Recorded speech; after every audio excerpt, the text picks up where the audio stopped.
is next. Yeah, Alex, Yeah. AP, Lewis, Zachary Parker, Charles Allen, I think pulled last minute. I don't see him on site. Robert White, about veterans, Shadow Senator. Okay. Do you think this is right then? Yeah, I don't think he's here. We're just waiting on Louis George and Robert White.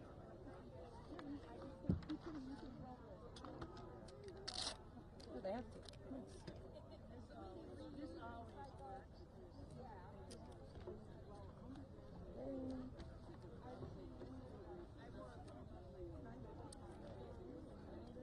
And then I can do, I brought the mics, and I can do the video for her remarks. Alright.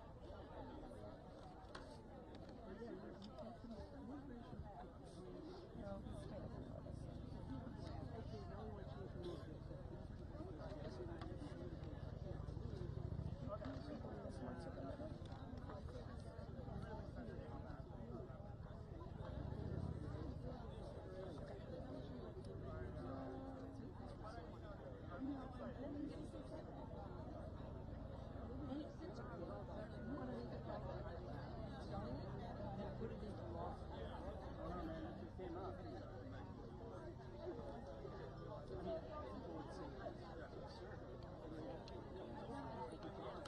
This one took a minute.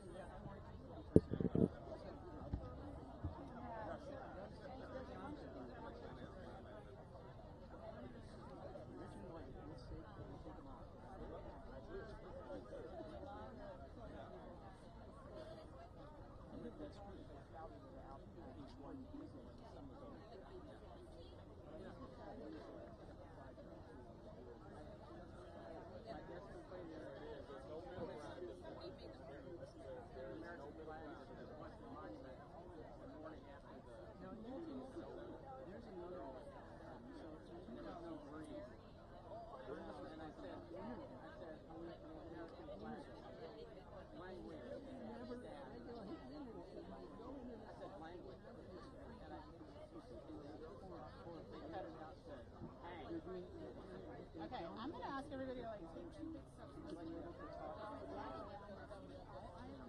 folks who are right behind us, we're going to go this way.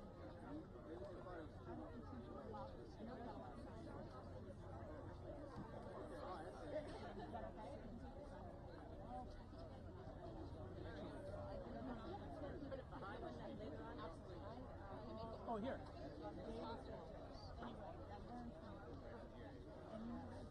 think it's time to put one of those in the window.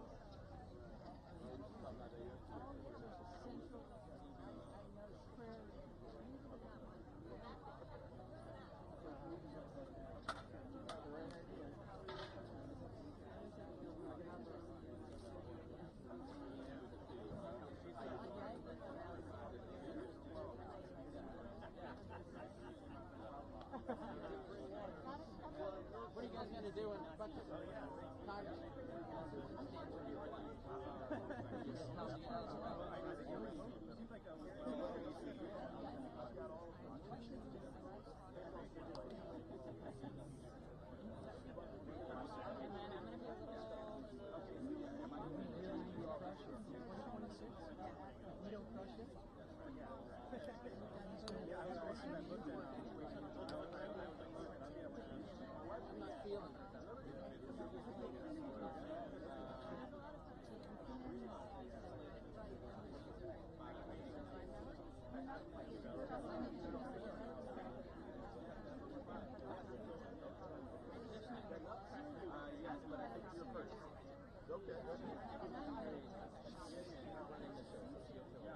I've already been put in line here.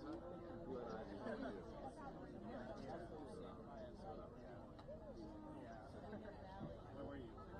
That should be our flag. Right? Instead of just our license plate.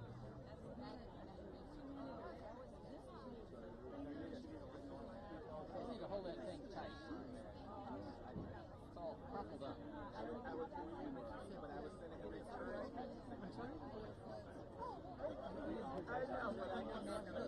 Oh.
went to a second one. Hey, Scotty, Hey, how are you? So I went to Michael's there, teacher. Okay. Yeah. Oh, yeah. Right. Thank you so much. I appreciate it. Yeah. You liking me? Okay. So it's not the honey after all, right? All right.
Sooner got in, we were walking down the corridor. How you feeling? You never know. We're walking down the corridor. You never know what he's going to do or say.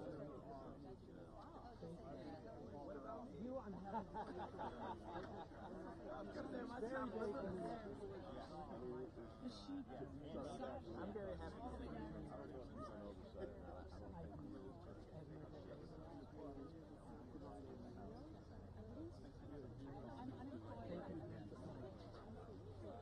Yes, you're what we need.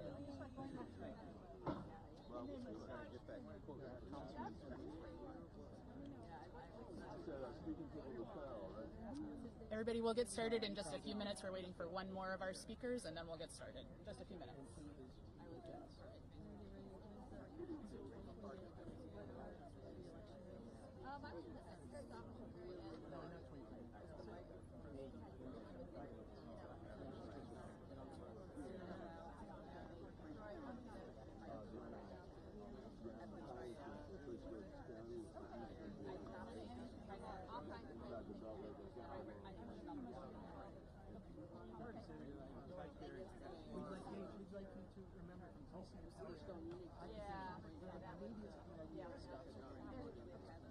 I support the ceasefire. I support the humanitarian aid.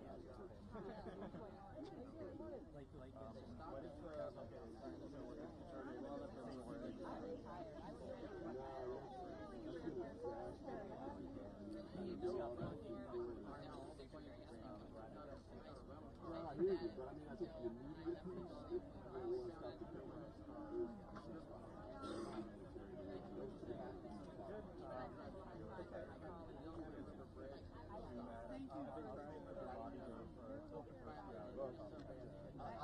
I haven't been accused. I've been accused of various things. That's all.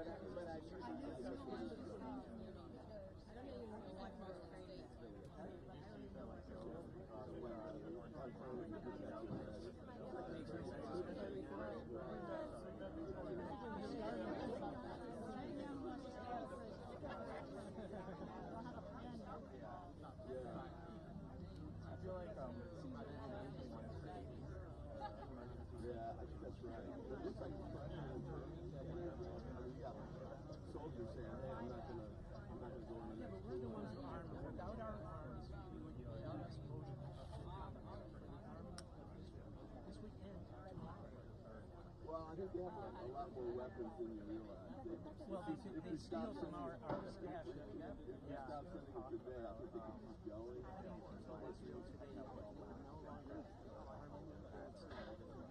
I think their last push is to actually get a ceasefire and getting 380 missiles.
Yeah, I mean, we're reaching out to all the folks, but they really are, like, we know that patrolling that section of the forest.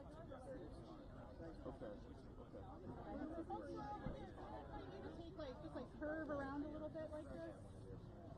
Thank you. And we're going to go ahead and get started. And same for y'all. If you just want to curve around a little bit and give our speakers some love. And we're going to go ahead and get started. And I'll just be up here. Should I go here next, or are you going to do I'll move back to me. Okay. Okay? Sure. Okay, we're going to go ahead and get started.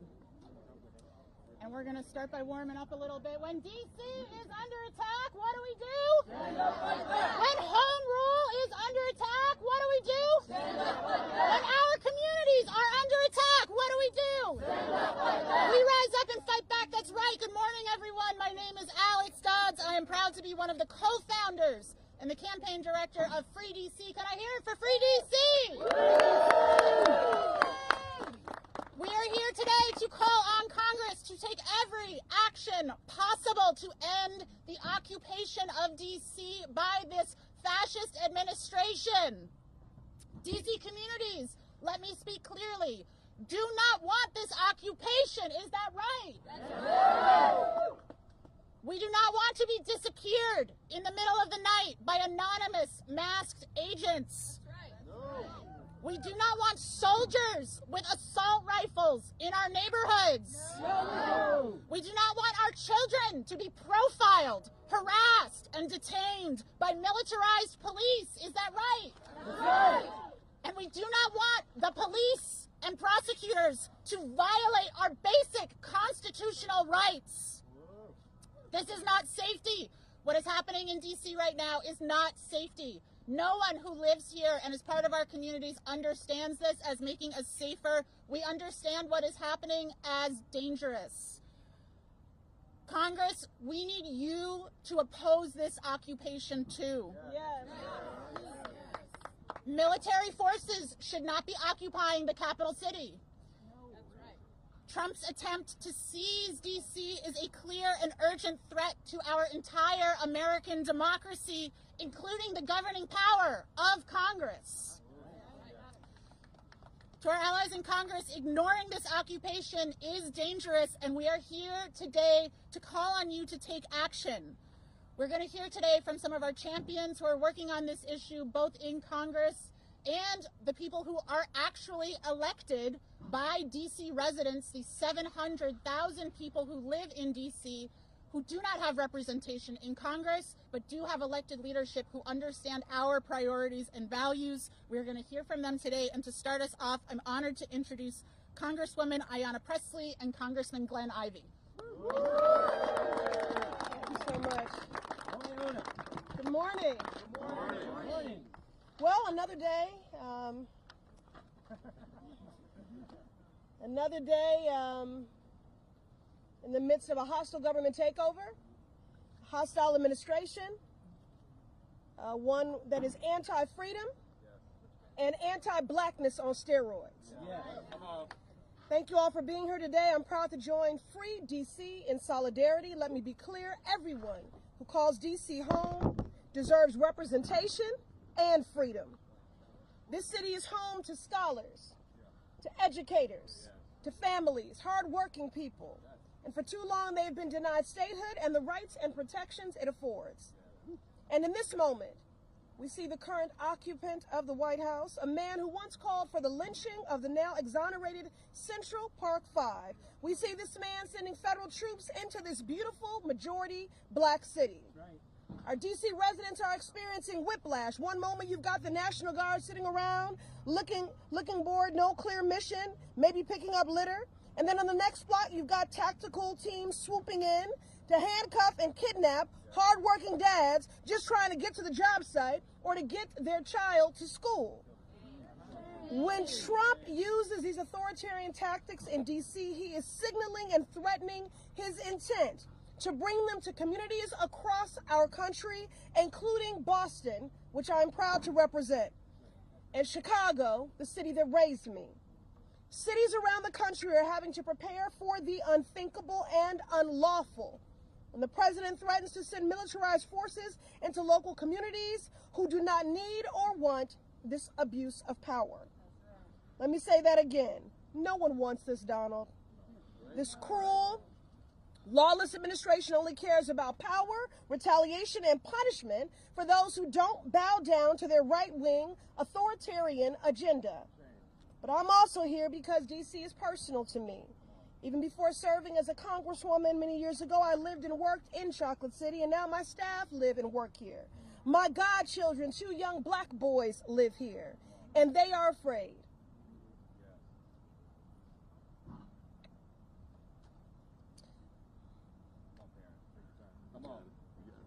Afraid to walk to school. Afraid to go to their summer jobs. Afraid because Donald Trump himself has said that young people like them were, quote, born to be criminals, unquote. It's no secret he's targeting our immigrant neighbors and black kids, specifically black boys. That is dangerous. That is dehumanizing. And that rhetoric, combined with military presence, is meant to keep communities living in fear, which makes everyone less safe. Communities that should be celebrating the beauty of DC, joining together for summer block parties, listening to go-go music, and finding joy in community. So let me make it plain. Donald Trump's militarization of DC has nothing to do with public safety and everything to do with terror and intimidation.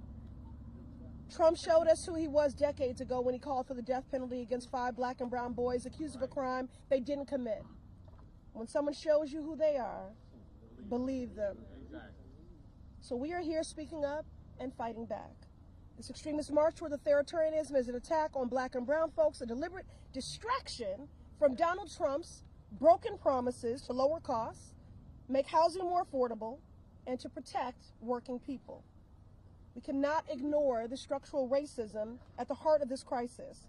The more than 700,000 residents of Washington, D.C., who still don't have full representation in the federal government, working families that pay taxes, veterans that serve this country, people that contribute to our communities, but are denied the most basic democratic rights. This racist, rogue militarization ignores their voices and makes us all less safe. DC has the lowest crime rate in 30 years before this occupation, and even still, we know there's always work to do to make our cities more livable and safe, to make those investments to make people safer, to get at the root causes. But the policy solutions that actually fit the bill there are summer jobs programs, federal action to prevent gun violence, and policies that meet folks' basic needs like food and housing. This fight to free DC is a fight for justice, a fight for safety, a fight for our communities, and I'm proud to be in it with you.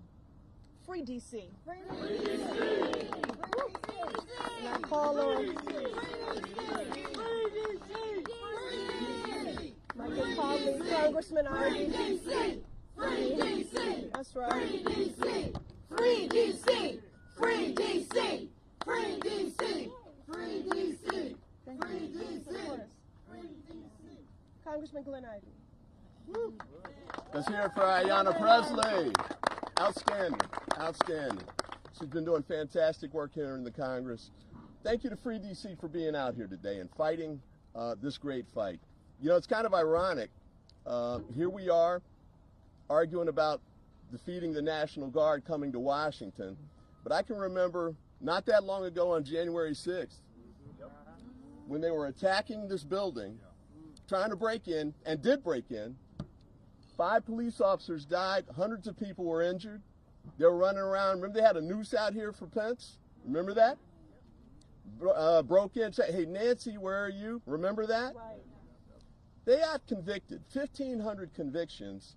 The first thing Trump does when he gets to office is pardon all of them, even the ones convicted of treason. Shame, shame, shame, horrible. And this is the first time, by the way, that we have a convicted felon in the White House. 34 counts. Matter of fact, since the White House is public housing, he shouldn't even be allowed to live there. You know? Shouldn't even be allowed to live there. But he's living there, 34, and he's complaining about crime coming to D.C. He's the biggest criminal we've had in the White House ever. Ever, ever. So let's talk about fixing the crime issues here. We've got crime challenges. When I first became a prosecutor here in Washington, D.C., it was 1990. That was the height of the crack fight. 450 to 500 homicides per year was what was going on in D.C. They called it Dodge City.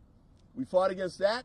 The leadership here in Washington, D.C., under home rule, turned that around. Right. And now we got some of the lowest crime rates in the District of Columbia, certainly in 30 years. Right? Right. That's a big thing, right? And you know why we've got it? It's not just police officers, it's intervention and prevention programs. Right. D.C.'s been one of the national leaders in demonstrating that enforcement alone is not enough. You don't want to wait until the shot's fired and the body hits the ground. You want to get intervention and prevention before the gun gets in that kid's hand, before he feels like he's got to use it, before somebody pushes them in the wrong direction. Let's see if we can reach out and move them back in the right direction. So what does Trump do with that? He looks at all these cities where crime's going down because they have these intervention and prevention programs. He cuts them at the Department of Justice. One of the first things he does is to cut the funding for those programs. And let's talk about guns. 79% of homicides are committed by guns. Did you heard him say anything about guns? No. So we got a bill in the House right. to get rid of ghost guns. 180 Democrats have co-sponsored that bill. How many Republicans support that? 0. And I'm not even going to get to the assault weapons ban because, you know, they've been fighting that for 20 years. So if you really want to fight violence and crime in D.C., guns is the first place to start. It's the last place you want to go. Under the Biden administration, they had the Office of Gun Violence Prevention. Did outstanding work, in fact, helped to fund and coordinate these programs. It's the first thing Trump got rid of when he got to the White House. He said, that's got to go. So we know he's not serious about it. And one other piece, too, if you really believe we need more cops on the street, which should be a home rule decision made by the mayor and the council, why are you holding up that $1.1 billion of DC's money? Give them the money that they have. Give them the money they earned. We shouldn't have it. We should give it back. Let them decide what to do with it. So we know it's a show. We know it's fake. I came down here. I've got 2 of my kids live in D.C. Well, they're not kids anymore. They're adults. And I'm a grandfather now. One of my grandkids live here in D.C. So I come down here in D.C. We go to the wharf, my wife and I. We're having dinner. We're sitting there talking to each other.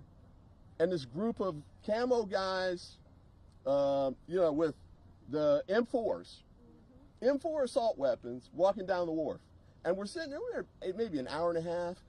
We counted them up. It was between like 35 and 40 of these guys walking around on the wharf. And the first thing I thought about was, well, if you're really worried about crime, why are you here at the wharf? Number one. Number two, why are you carrying M4s? Because if you actually had to shoot somebody with it, the bullet would keep going. It's so powerful, the bullet would go right through. You want to talk about picking off innocent civilians who don't have anything to do with it? That's not the right weapon to have. One other piece on this, too. Excessive force is a problem we've had in the United States forever. So one of the things we've developed, force continuum, don't just go right to the gun, use other measures, pepper spray, tasers, whatever. These guys don't have that. All they have are the assault weapons and the Tech 9s. So it's either 0 or everything. We need to make sure that they understand we don't want these guys on the street. They're not trained to be on the street. They're not going to make a difference with law enforcement. They're not going to help address crime.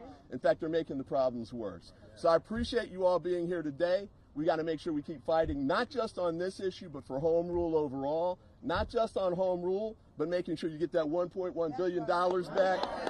And make sure that we lead the charge here, because if we've got to win here to help win in Chicago, in Los Angeles, and Baltimore, and every city across the country, because we know what this plan is, right?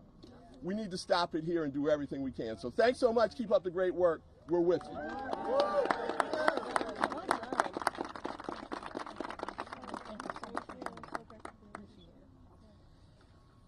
Well, as the members of Congress just made clear, if this administration and their allies wanted to take action on safety, not just for DC, but for people across the country, they could. They could make common sense gun changes. They could stop cutting education. They could stop cutting health care, but they're not. They're trying to control DC. And to talk about how that's impacting our communities, I'm proud to now introduce some of our elected leaders from here in the district. Representing Ward 4 in DC, Councilmember Janice Lewis-George. In Ward 5, Zachary Parker. In Ward 1, Brianne Nadeau. In Ward 6, Charles Allen. And at large, Robert White.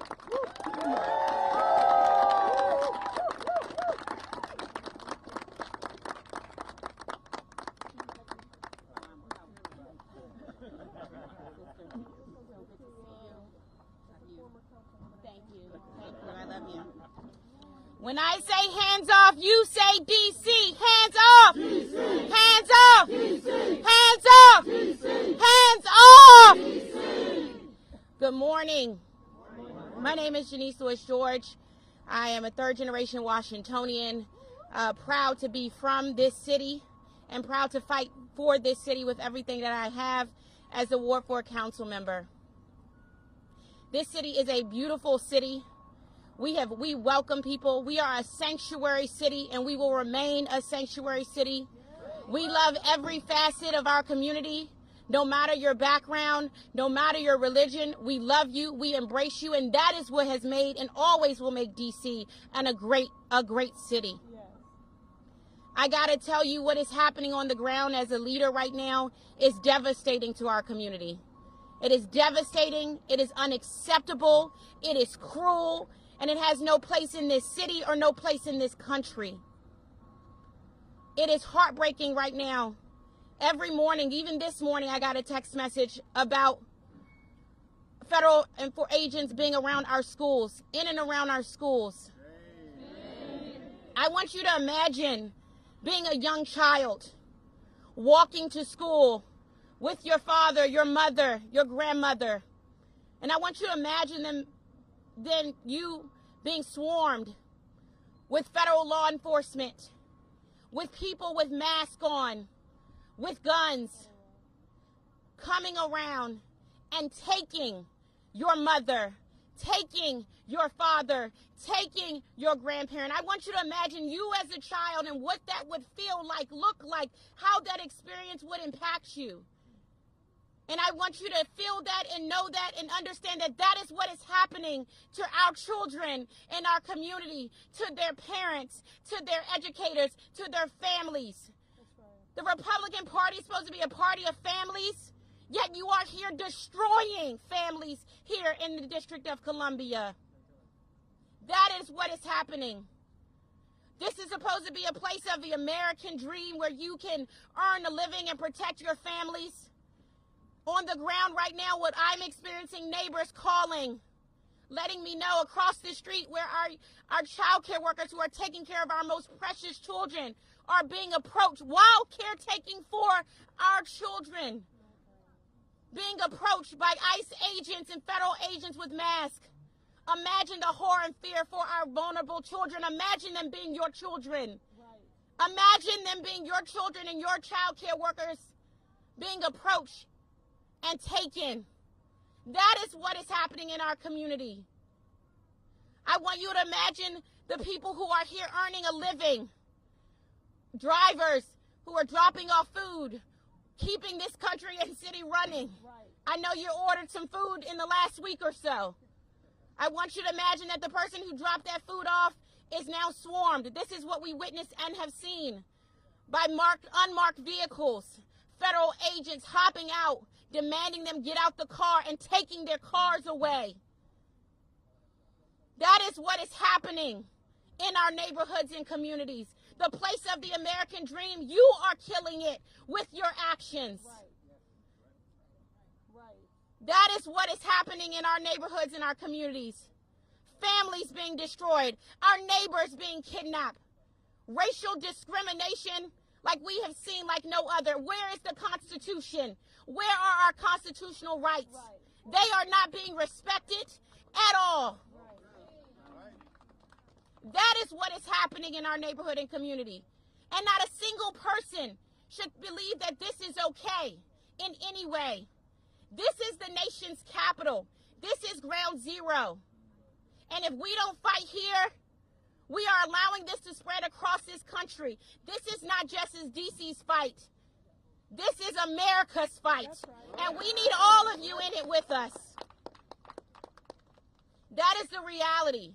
That is what we are facing. It has been heartbreaking.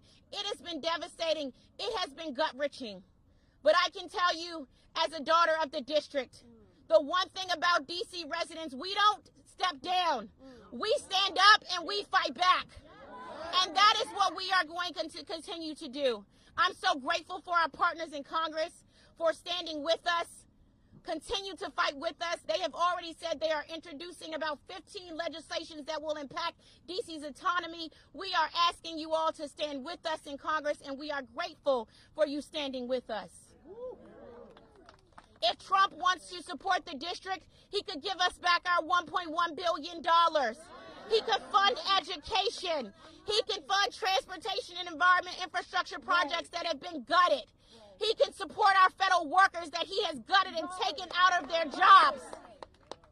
That is what he can do.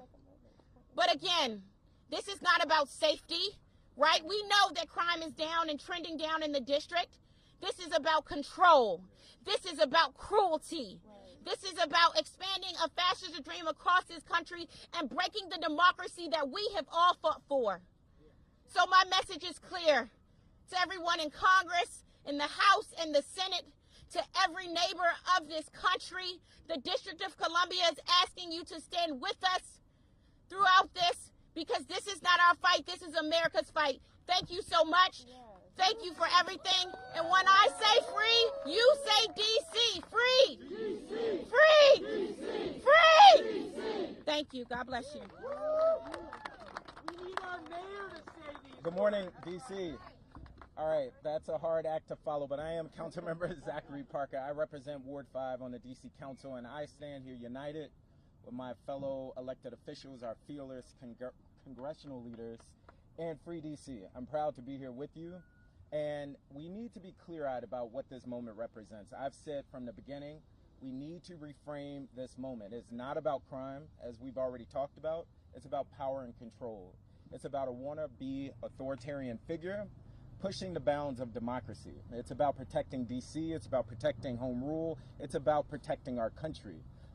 Home rule is not a privilege. It is a principle of democracy. So when we are standing out here, it is because we are fighting back. And I would just say, I know last week our mayor said we greatly appreciate the intrusion of federal officers. And respectfully, I reject that framing. Not only is it not accurate, it's dangerous. As we saw, our mayor's words were then paraded around the media and used by the White House to justify an intrusion on local democracies and cities across our country. I will say what is happening in Ward 5. We are seeing neighbors disappeared from the streets. We are seeing raids from ICE at Home Depot and our metro stations. We are seeing neighbors, black and brown folk, harassed on their porches. Our young people harassed as they're trying to get to school. I don't greatly appreciate that. You don't greatly appreciate that. We don't greatly appreciate that. It's not only false, it's dangerous. That framing is dangerous. What we are seeing play out in this city, I believe, is a pretext for what this president wants to do across this country. We can look at other examples from Hungary and Turkey, and history tells us what happens when the capital falls. when people normalize military on our streets, when people are so fearful that they just continue to go along to get along. So I know we are all here because we are ready to fight.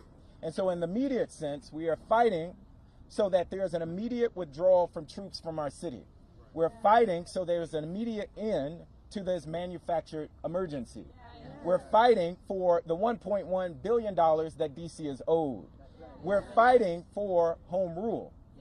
But I want us to be clear that once we get to the other side, and we will get to the other side of this, one way or another, we are going to get to the other side of this, the fight will continue. Because this is bigger than DC, and this is even bigger than Donald Trump himself. We need to look at the economic and political systems that prop up a person like Donald Trump. Political systems like gerrymandering that allow elected officials across our country to choose their voters. Political systems that allow dark money to control the outcomes of our elections. Economic systems that say the rich get richer while the poor get poorer. Economic systems that allow for the greatest wealth transfer in modern history in the building behind us. That's not about Donald Trump. That's about who we are as a country right now. And so I am standing here in this moment united against this federal intrusion, but I am also standing with you for the fight in the decades to come. So when I say free, what is the chant?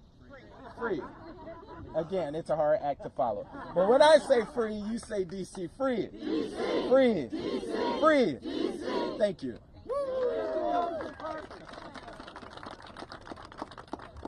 Great job, Zachary. My name is Charles Allen. I'm the Ward 6 council member. You are in Ward 6 right now.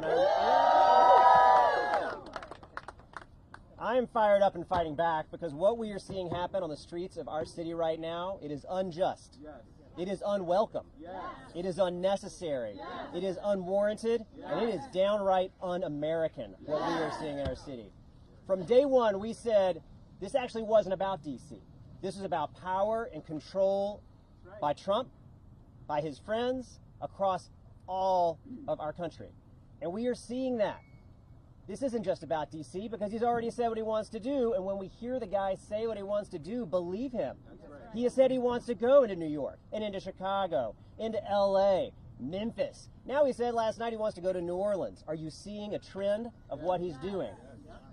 We are on the front lines. This is the front line, but every American should be paying attention. Every American should be fighting back. Everybody should be concerned about what they are seeing and the actions they have to take. I want to share a little bit about what's happening in Ward 6 on the ground. My colleagues have shared what's happening in their communities. The exact same thing is happening right here. Just a couple of blocks away at Union Station. You may have seen.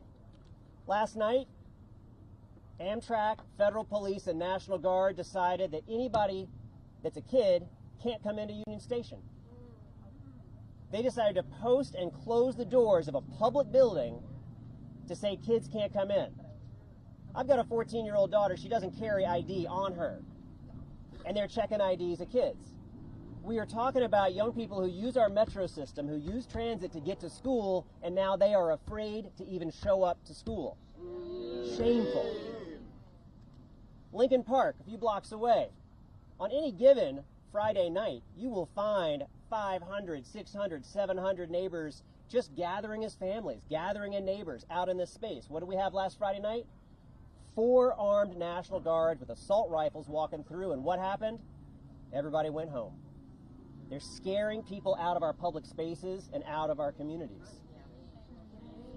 We are watching as they decide to chauffeur ICE agents to go tackle and take down and injure people that are just trying to earn a living. Our businesses, our local economy is suffering. Workers are afraid to show up to the job. People are afraid to go support their businesses.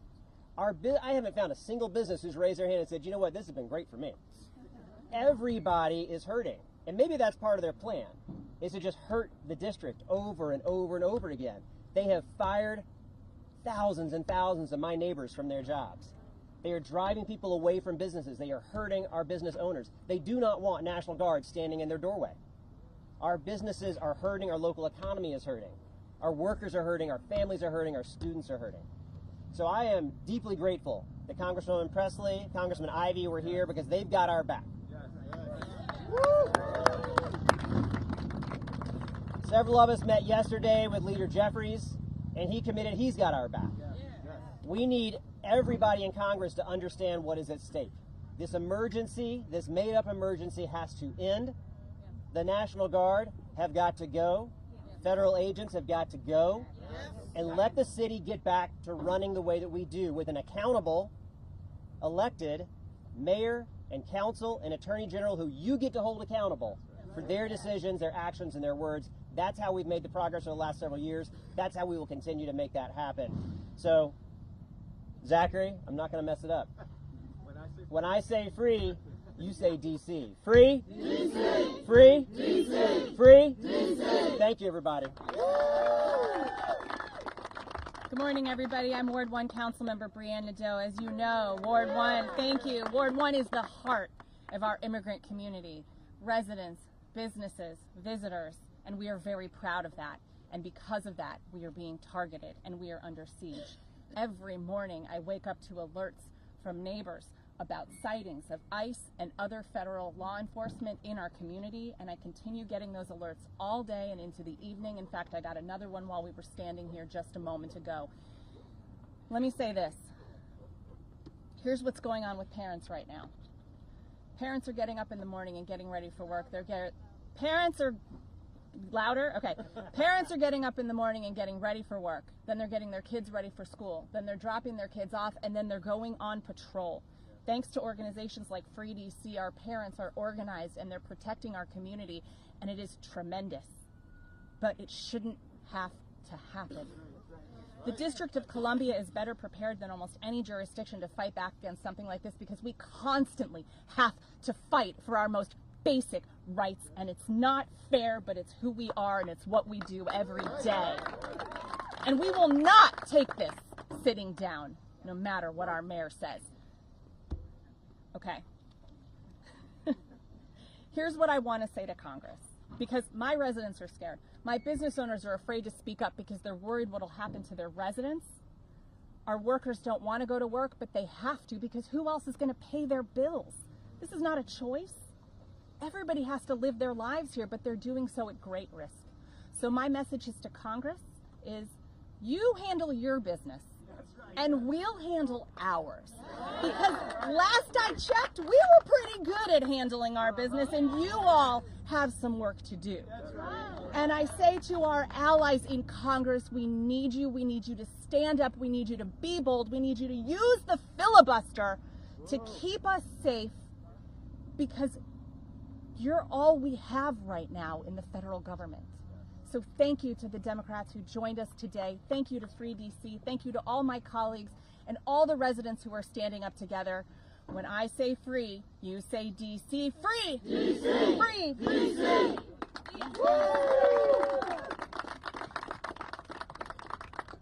Good morning, DC. I'm Councilmember Robert White.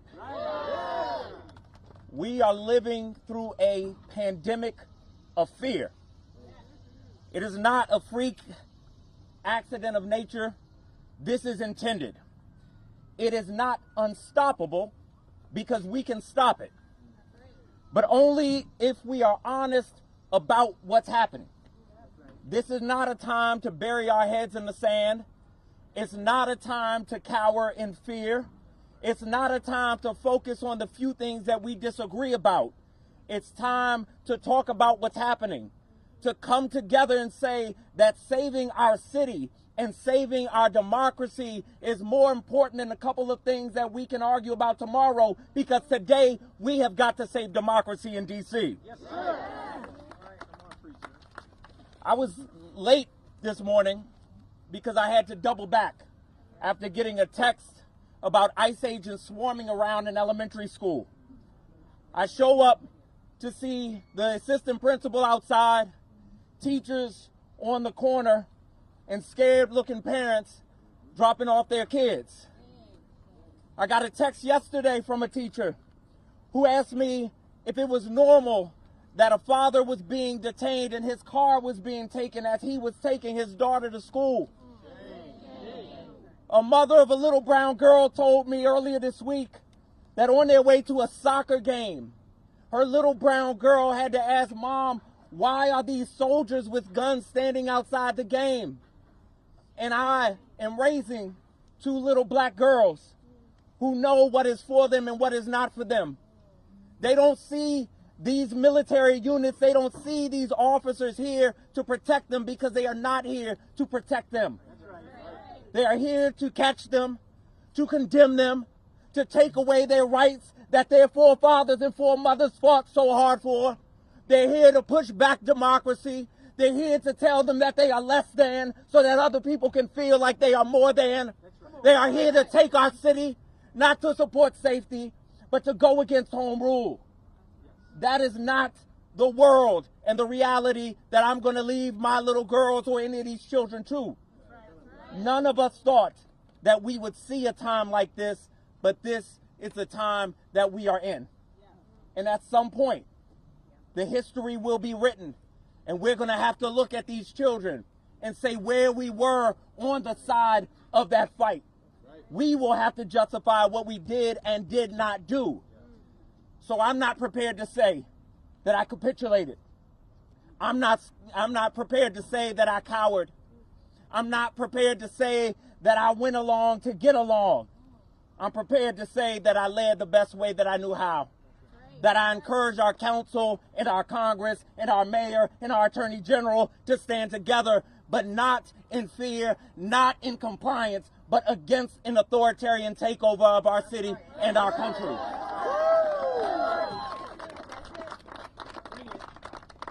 So we need our DC elected officials to stand united right now. But united is not united in fear and compliance. It is united against this travesty of democracy. We need our Congress to support us right now because it is clear the president has said he is doing this in Maryland, in New York, in California, now in Louisiana. So democracy will be stripped away everywhere, not just in D.C. We just happen to be ground zero. That is why we must stop it now. That is why Congress must stand up now. Last thing I'll say before I leave, other than give us our damn money back, is this. As Democrats have decided that we are going to stop bringing a pen and paper to a gunfight, and we've started to fight hard on the front lines, and these redistricting battles started in Texas, but it won't end there. This is a time, if ever there was, for D.C. statehood. We need senators and a voting member of Congress who is ready to protect our democracy and our city. In dozens of meetings over the past couple weeks with congressional offices, they said we are now confused about where D.C. stands because of statements coming from the mayor's office. So I want to make it clear to them right now, we don't want this. Can we tell Congress we don't want this? We don't want this. One more time so they hear you. We don't want this. We don't want this. Thank you, D.C. Thank you, Mayor. Thank you, council members. As you heard, our members of our DC Council, they are accountable to the people here. Unlike this administration, unlike Congress, our elected leaders who represent us know what DC communities need, and they are accountable and responsible for that. And we thank you for your leadership, each of you. Thank you. We also know that DC residents are not the only people in this story. There are people here right now who serve in the National Guard, who have jobs and families in their home states, but who have been sent on a fool's errand by this president to instill terror in our communities at the cost of their homes communities, of their home states. Right. And to talk about that, I'm pleased to welcome Ariel McIntosh from About Face Veterans Against the War.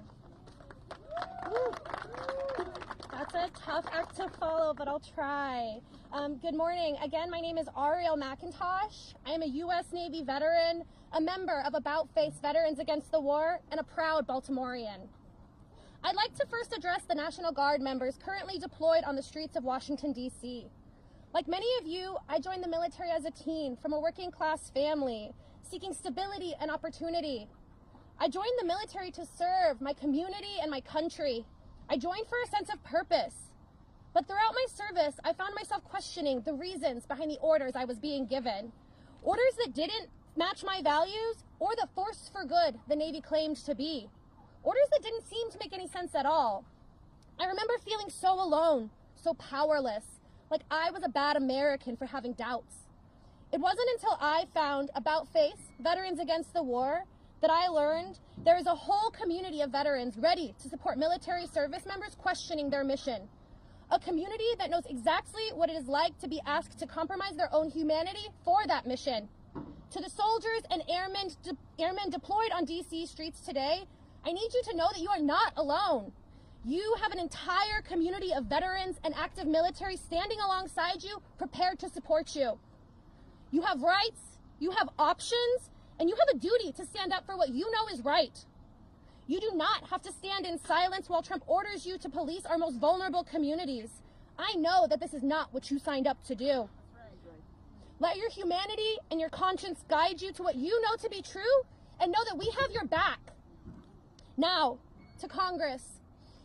As veterans, we know firsthand the trauma and violence that comes with increased military presence in communities abroad and at home. We know that these National Guard mobilizations are not about protecting our cities, as Trump and other top military officials have claimed, but rather an attempt to instill fear in our neighbors and normalize a militarized authoritarian state. It is irresponsible and dangerous to put troops on our streets as a policing force, work they did not expect or train to do. Congress, you have the power and the duty to stop this military invasion of DC. Soldiers that signed up for the National Guard expecting to help their communities through natural disasters are being ordered to work alongside DHS and ICE, work they did not sign up for, with organizations that terrorize their own communities back at home, just as they do here in DC.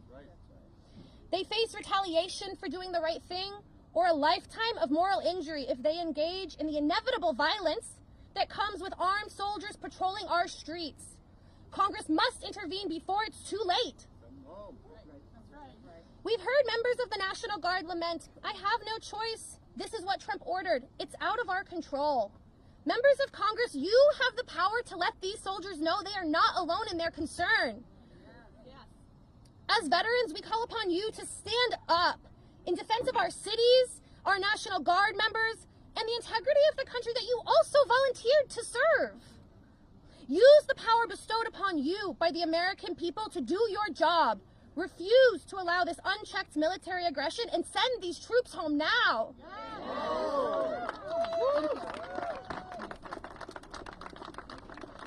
Thank you, Ariel.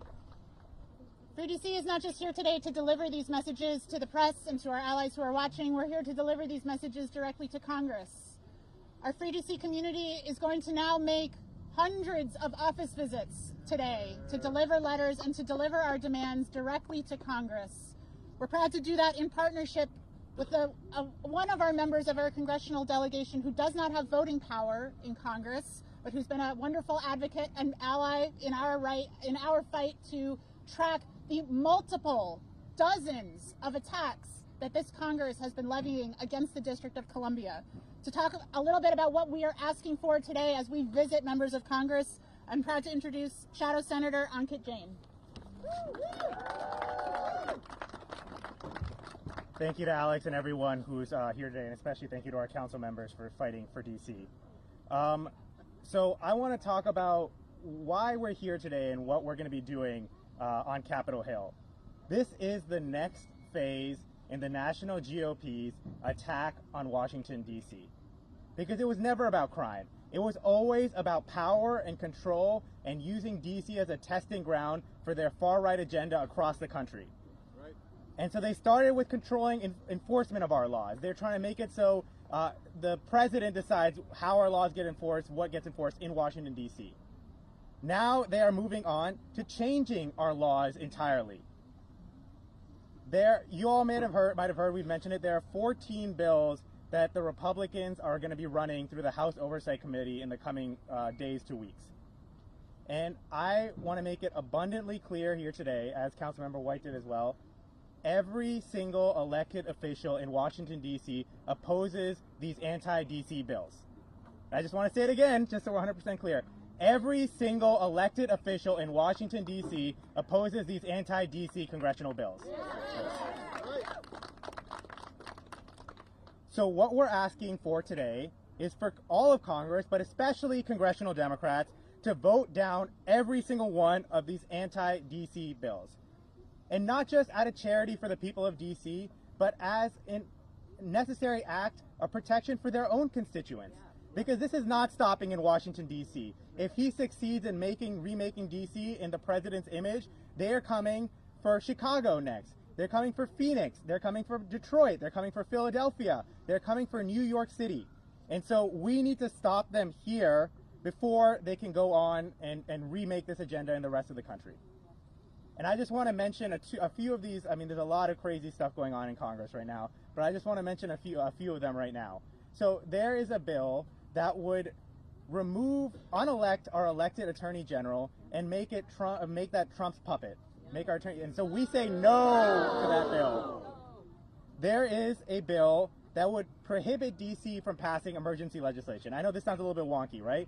But it matters, because what happens is that every single law Washington, D.C. passes has to wait 30 legislative days to go into effect, unless it is emergency legislation. If they remove the council's ability to pass emergency legislation, we will not be able to govern the city. It's really that simple. You can imagine there's some sort of new crime spree happening, and we have to wait 35, 40 days for Congress to review that law for it to go into effect. We need the ability to pass laws immediately, just like any other jurisdiction in this country. And, you know, that just once again highlights the need for DC statehood, because at the end of the day, this will never stop happening. We will never be free from these attacks until Washington, D.C. becomes the 51st state in this country. Because the only reason this can happen to us is because we're not a state, and because we don't have the same rights that every other citizen of this country has. And so we pay taxes, we fight in the wars, we should have a voting representative in Congress, we should have 2 voting representatives in the Senate. And that's not a ridiculous demand, I don't think so. So what we're seeing here is the first step in an attempt to end home rule. You know, first they're going to unelect our attorney general, then they're going to come for the council, then they're going to come for the mayor, and then they're going to have just the president rule by fiat over DC. So we cannot allow these efforts to succeed. And what I want to make, the good news for us here in Washington, D.C., and really for everyone across the country, is that for any of these bills to pass, they have to surmount a filibuster in the Senate, which means that they need 60 votes from the U.S. senators, and there's only 53 Republican senators. So what I don't want to hear is a month from now, these bills have passed, and people are saying, the members of Congress are saying, well, Republicans did this to us. If these bills pass, it will be because congressional Democrats allowed them to pass. And so what we need for right now is for Congress to vote no on every single one of these anti-home rule bills. And so I'm gonna repurpose what we had right here. When I say vote, I want you to say no.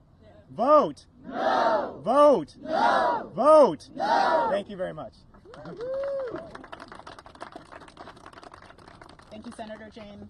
All right, so we just heard from some incredible speakers, and I'll just bring us back to where we started. When D.C. is under attack, what do we do? When home rule is under attack, what do we do? And when our communities are under attack, what do we do? Thank you to all of our speakers who joined us here today, Congresswoman Pressley, Congressman Ivey, our DC Council members, Ariel, and Senator Jane. The speakers who are up here today can be available now for some questions. But we'll end our formal program. Yes. All right. So we'll take 3 questions and then can go to just individual interviews. Yes. Hi, Eva McCann with CNN. My question is for the council members. There seems to be an organic effort now with organizing meetings tonight to recall Mayor Bowser. I'm wondering, is that an effort that you all support? And do you still support her leadership and how she has navigated this issue? If you could step to the mic and answer all the members of the council. Let's all go. I haven't seen anything about what the first part of your question. The second part, I think that we've all said pretty clearly what we believe and what we think is the right direction for the district, and we are all accountable to the voters of the district. But we have said, I think, pretty much across the board, this is unwelcome, this is unnecessary, unwarranted, and we do not welcome it. And so, but to answer my question, do you specifically support how the mayor has navigated this I think that I'm not going to speak for my colleagues. I think that two things can be true at the same time. We can recognize that any mayor is going to be in a very difficult and unique position here in the district without statehood and without full representation. And I think you've also heard us say pretty loud and clear that we do not welcome this federal takeover, and we push back pretty strongly. And you don't support a recall effort? No. We'll take another question. I do not support a recall effort. At this time, we need to be strong and we need to be united. This government needs to stand together, and that includes with our mayor. Home rule in the district is what we are fighting. That is all of our North Star. That is one thing that has been clear. The mayor has unequivocally said home rule is her North Star. It is my colleagues' North Star. We are trying and working our hardest to keep autonomy and to keep home rule, and we cannot do that divided. So while we may not have the same strategic ways to handle a situation, we are united in our aim and our goal of protecting the district and our autonomy and our residents. Thank you.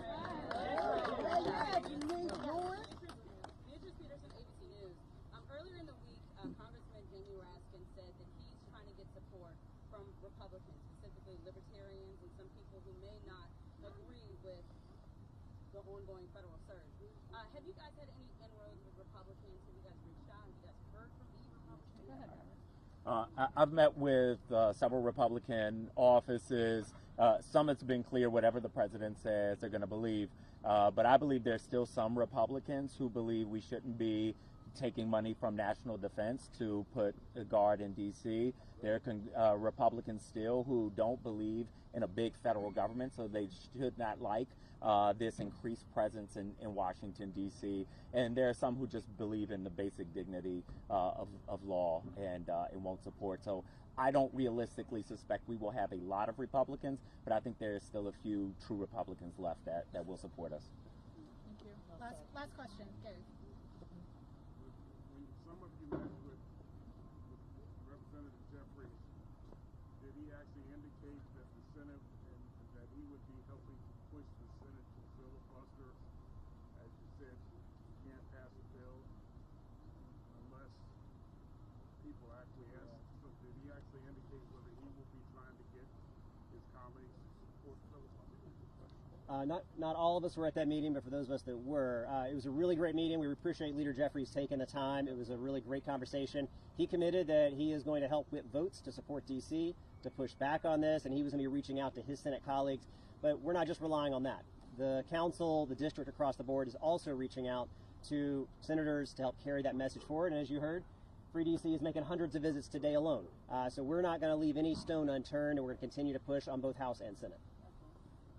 Further questions, you can follow up one-on-one. Thank you, everyone. Thank you. Good job. All right, Free DC. Where are our marshals for today? Austin is here. We're going to help you all know where you are headed. So come on in, Free DC. Come on in, and our officials heading to offices. And I'm going to grab the rest of our guests for you. Hang on.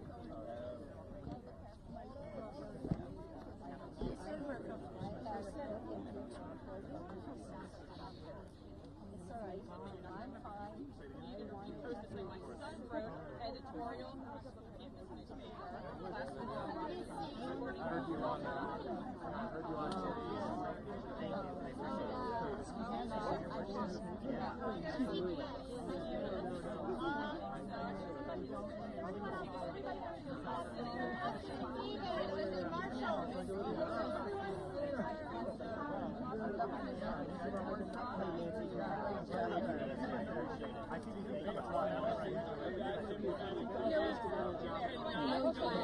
I know.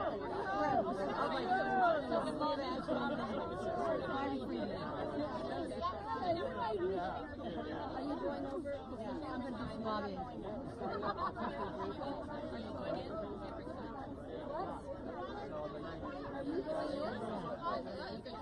I don't know.